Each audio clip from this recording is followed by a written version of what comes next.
It's a pivotal moment in Kerala's history as the Honorable Chief Minister of Kerala, Shri Pinarayi Vijayan, inaugurates the Invest Kerala Global Summit 2025.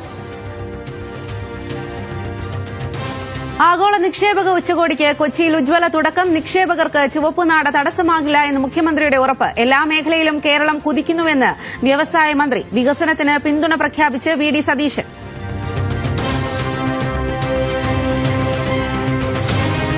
നിക്ഷേപ ഉച്ചകോടിയിൽ silver ലൈനെ പിന്തുണച്ച് പീയൂഷ് ഗോയൽ. പദ്ധതി യാത്രാസമയം കുറയ്ക്കാൻ സഹായകരം.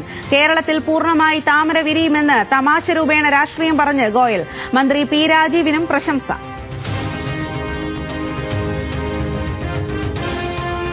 At every visit in Kerala,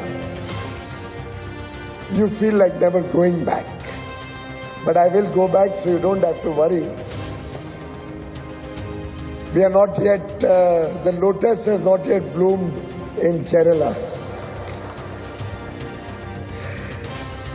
But very soon.